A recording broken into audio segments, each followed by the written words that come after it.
Hi, welcome to this video. Getting ready to play chess on chess.com. I am ready. I have my chess mug and I have my chessmen cookies and I even have my chess shirt. I also have control of the d4 square for now. So let's see, I could try to castle long. In that case, I probably should have played maybe knight e2.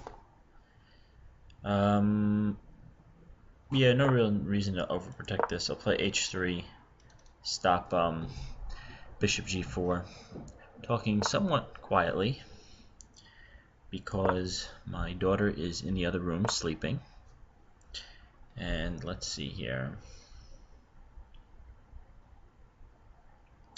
So black isn't really challenging my center at the moment or any of my pieces. Not attacking really any squares in any meaningful way. Looks like he's preparing to castle. I could play queen d2 and prevent him. Well, it doesn't prevent him from castling, but then it's annoying because I could play bishop h6. This also threatens to castle queenside. Let's have some more coffee. I'm playing against Rollyrevolledo. Oh man, I'm not even sure how to pronounce that. Too many L's. Okay, let's see if we could trade the bishops. That would leave the dark squares around his king quite weak, especially considering that he's played e6 and g6. f6 square is a big hole in his position. Okay, so knight to b4, eyeing the c2 pawn so that if, let's say, black got to play another move, he'd probably play bishop takes h6, I'd take back, and then he'd be able to play here, check. Still not actually that great for him, because I have knight g5 at the end of a line like that. I'm almost tempted to, well, here's the thing, I could take on h6. I'm almost tempted to play a3. Kick this knight away, or dare him to take on c2, basically. Oh, but then if he takes on c2, I'm going to lose the rook on a1 after seeing king d1, or I take here and then I lose this bishop. So actually, let's trade first. I was tempted to allow him to try and take on h6, but the thing is he'll probably take on c2 instead. I think if the queen lands on h6, it's good for me.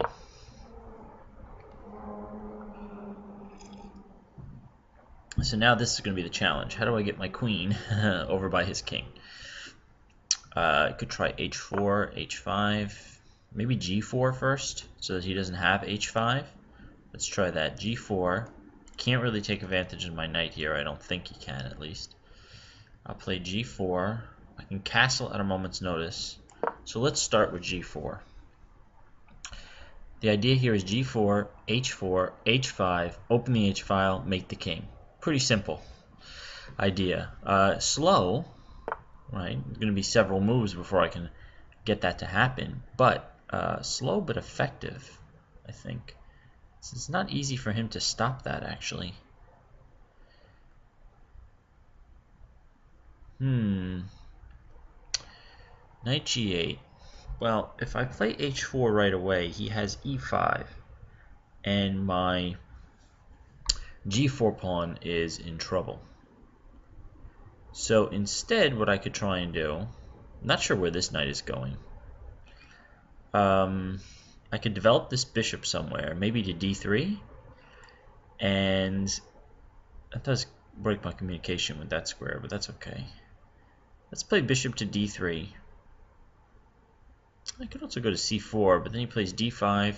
I take, he takes, I take. Oh yeah, he can't play d5 right away. He could play knight a5, but then I could drop the bishop all the way back. Yeah, let's go for this. So my idea is to develop the bishop. Can I castle first? Maybe I should castle first. Let's try that. Castle first, then see where I should put the bishop.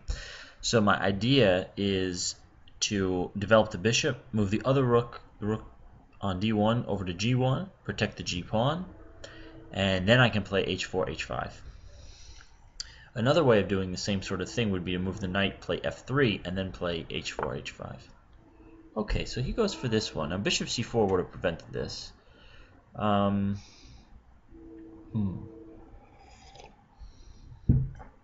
could take twice. No, I could only take once. I'm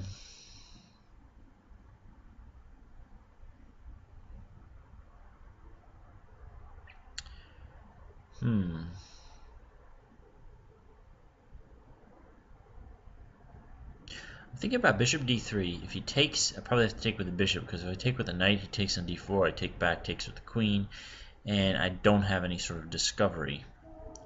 So the other thing I could do is play e5 and just claim that he can't break down my structure without severely weakening his king. Yeah, let's try that. e5. He'll probably play f6. I don't mind if he takes here. Okay, he's going for the c4 square. He no longer has e5, so I can push my h-pawn with impunity. Let's do that. Impunity sounds good. That actually can eat any chessmen. Maybe I should, but I wasn't planning on it. Okay. He's curling up into a little defensive ball over here.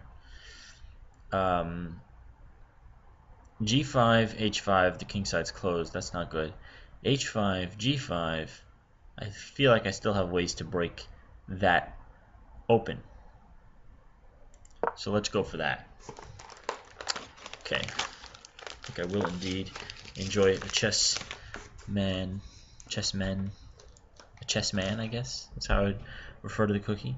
A chessman with my chess coffee while playing chess. So I'm retreating the knight so that I can play f4. I'm not sure what active plans my opponent has. His queen side's not developed. I mean, he's going to want to eventually play on the queen side, so he's probably going to angle for something like c5. Although at the moment, I could just take c5. Yeah, so he tries to prepare it with b6. Okay, but now I have f4, and my breaks are quicker. The thing is, if he took, I would have probably played knight g5. Knight f3 first to control the g5 square. Here, again, I don't care if he opens things up that much. Yeah, I'm going to bring the knight back around. Control d4 and control g5, importantly. It's important that I control g5, I think.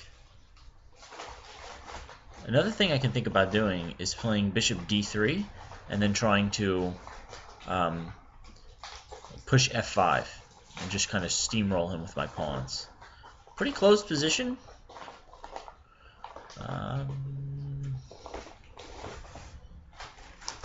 Let's see. I got a queen. Let's see. I can't really use my queen too effectively at the moment, but maybe my queen's placed marginally better than his. Definitely my king looks a little safer.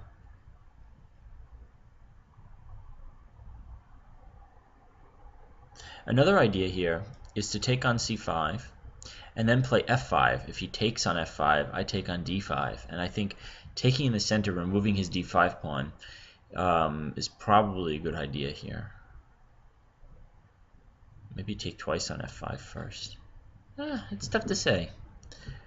Normally I figure if I can get rid of that d5 pawn, never mind going after his king. I mean, that's a good idea, but never mind doing that. Taking the d5 pawn, and they have no control of the center, white should be, depending on, everything else equal, white should be doing okay. Okay, so he's opening up the king side here. Interesting decision. Oh, okay, trying to take advantage of the placement of my queen. Okay.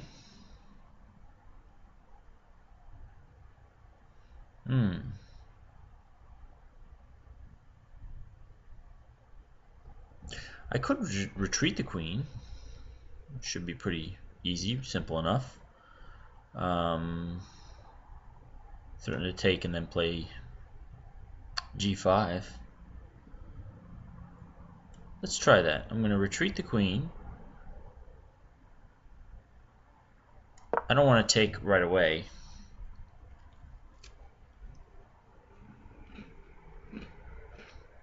So I'm going to have to play queen g3 anyway. I might as well do it under circumstances where maybe I could push g5. So if he takes, I can play g5 right away. Whereas the other way, he gets his knight here. I'm sorry, his knight or his rook, or his queen for that matter, on f6. Here he doesn't get them there that quite as quickly. But what would be my idea here?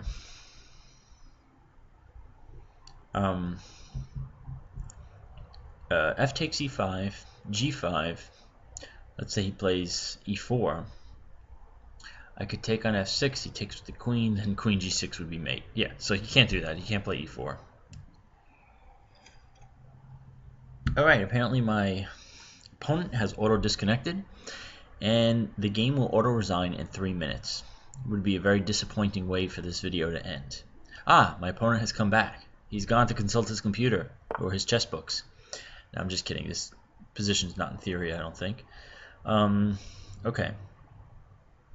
I mean, I don't think that it is in theory. I shouldn't say that it's not in theory, comma, I don't think. Two separate statements. I don't think about what I'm doing. What if I take on f6 now? Takes with the queen. Then essentially over the other line, he wasted a move with bishop d7. Kind of justifies why I played queen g3. So I take on f6, then I play g5, and again, that looks good for me. You know what? It feels good. Just do it. Oh wait, I'm gonna have to defend that knight first. So how should I do that? Yeah, let's defend the knight first. Then we're gonna play this idea again. Whenever he takes, I play g5. Now he's closing down this. I don't see what this gets him. Now I'm gonna take and play g5. And he doesn't have anything on this. Take, queen takes, g5 here, check, take. That's less than the best. What if I take? Okay, what if I play rook over here? He's not putting any pressure on d4, so I think I can get away with this. He's also not immediately breaking through on the queen side. So I think I could play this. I could take twice here, and then I can play knight e5, hitting the loose bishop if he has recaptured the queen. If he doesn't recapture with the queen, I'll try and take back with the I'm sorry. Okay, so here's the idea. I'm a little out of it. I think I need more coffee. Actually, it's decaf, so that's probably why. My moves will become slower and slower as the caffeine runs out of my body from this morning. Okay, focus. What's my threat? Well, first of all, does he have any threats? Probably should ask that first. I'm going to take bishop e8 as an admission that he has no threats. He's just trying to defend. Well, he is defending his bishop now. He removes it from that vulnerable square. I could take twice on. I could take on. Not take twice. I take, then he takes. That's taking twice in a sense. Okay, thinking about taking on f6. Takes back with, let's say, if he takes back with the queen, he's threatening queen f4, in which I would trade, and I'm probably still okay, but if he takes with the queen, I have knight e5. It's no longer hitting the bishop, but the queen's going to have to move somewhere. Queen g5 maybe. And I just move the king over. I still like that position for me. Take here. Anything else I could do that's productive while I wait?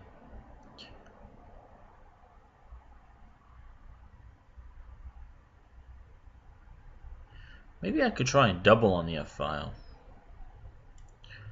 We'll go this way. Because again, he's not threatening anything at the moment. I don't think he's threatening anything. Thing is, at the end of that line, if I take, he takes to the queen at play knight e5. He has queen g5 check. Could have moved over the king preemptively, but he has queen g5 anyway. And so then he's blockading my pawns. Don't want my pawns to be blockaded. Rook h2 also might serve a defensive purpose along the second rank. Drop the bishop back to d2 if needed. Yeah, we'll see.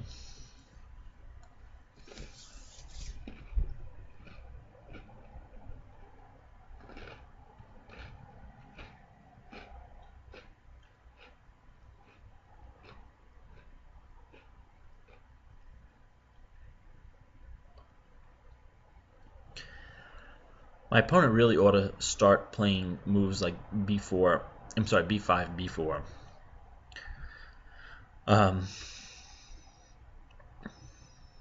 Without that, I'm just going to continue to push forward on the king side. Here's another idea. I take on f6, then I play g5. If he takes with the queen, I play g5. Oh no, but then he still has that idea of queen f4.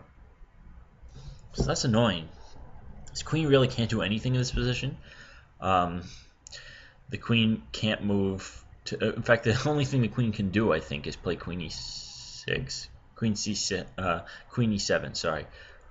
Queen c7 actually loses on the spot. Kind of a nice tactic. Queen c7, then I take here with check and pick up the queen.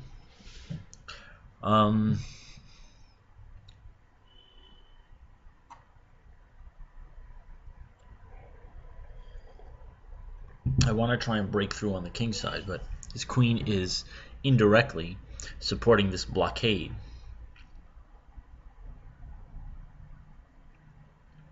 Sacking on g5 doesn't seem to get me anywhere. That knight on g8 also doing an effective job. Okay.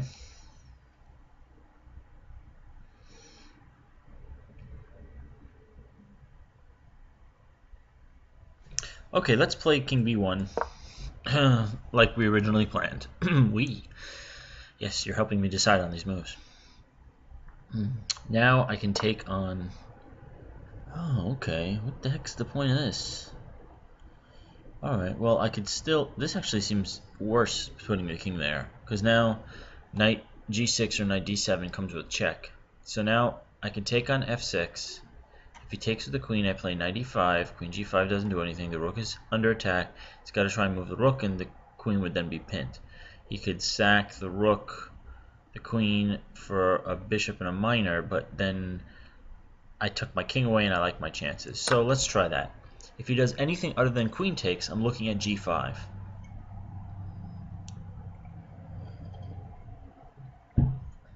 So if he plays rook takes, I have g5 with tempo. You know what? He couldn't play anything though. I should have just played rook f2. Why not? Instead of leaving my back rank a little queasy. Right now he can win a rook and a minor for the queen. Probably shouldn't have played that way.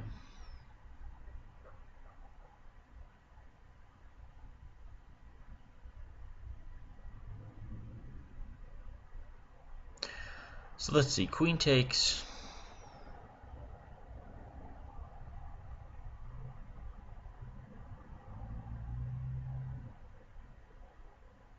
I wonder, on queen takes now, do I have g5? No, that still doesn't do anything. Queen takes, I think I have to play knight e4. Sorry, knight to e5. And then I was looking at queen takes f1, bishop takes, rook takes, king a2. Where does he go from there? I don't think there's another way you can continue the pressure. Maybe b5. How would I continue in that case?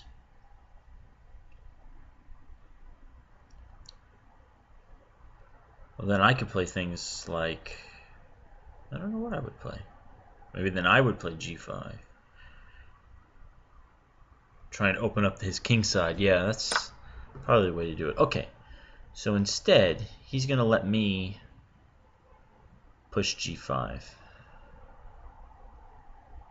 Knight e5 here doesn't seem to do much. Played here, he moves the rook, let's say. Then I play g5, he takes. Take with the queen. But if he played rook g7, I couldn't play take with the queen. So let's try this one first.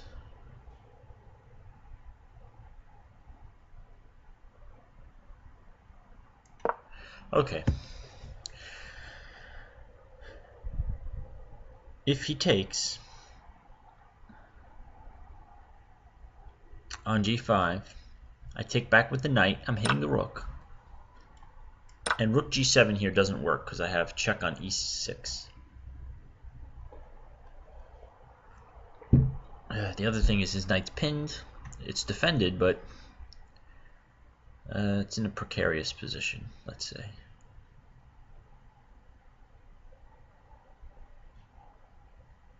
Wait a minute, I'm threatening this anyway, so he has to play rook e7, and then I just take on f6.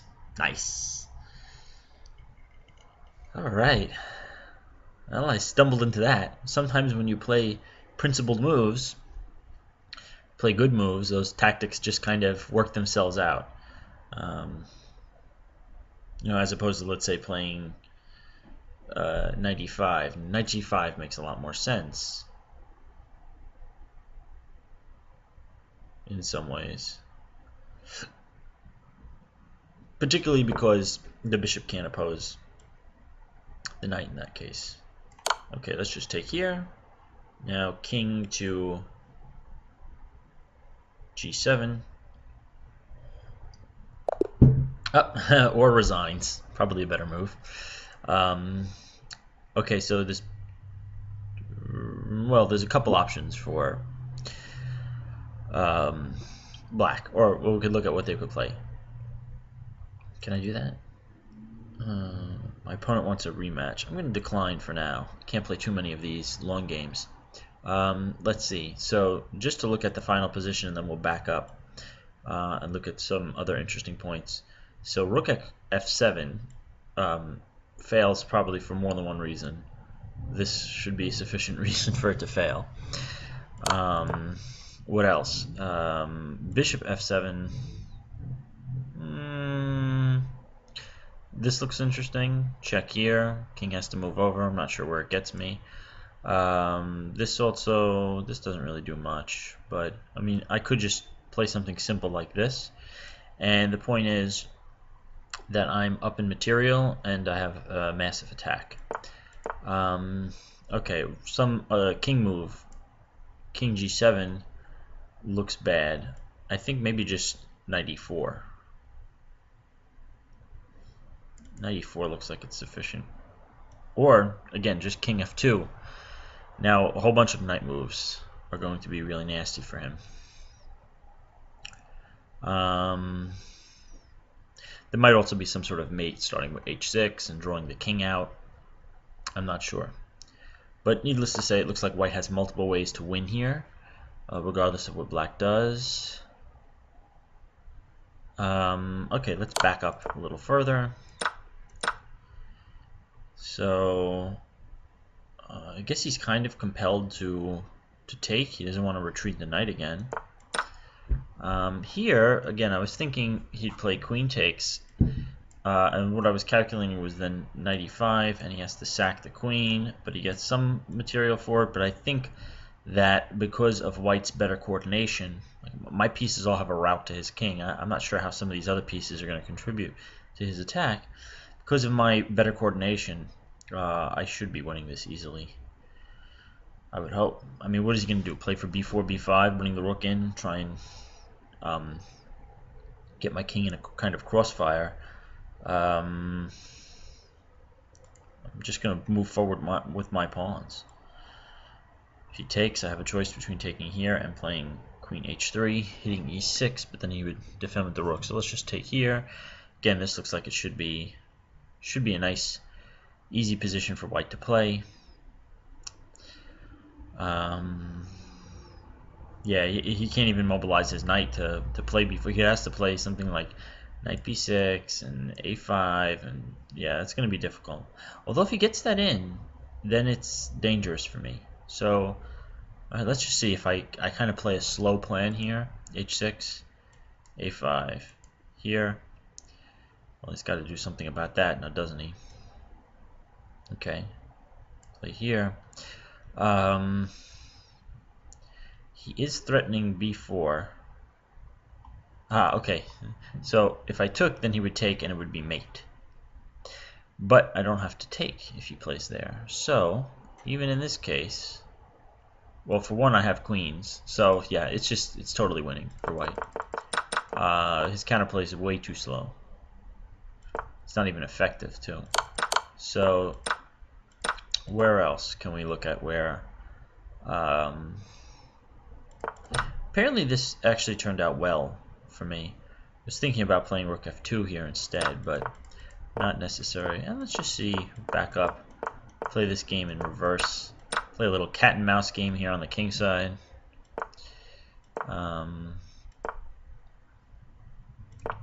If he takes here, yeah, if he takes here, I play knight f3, right? So if he takes knight f3, so he doesn't have queen g5. I wonder if he could take advantage of this somehow. Not clear. Okay, well, I just got more space out of the opening. d5 probably was unnecessary, and I crushed him on the Kingside. Good game. Thanks for watching.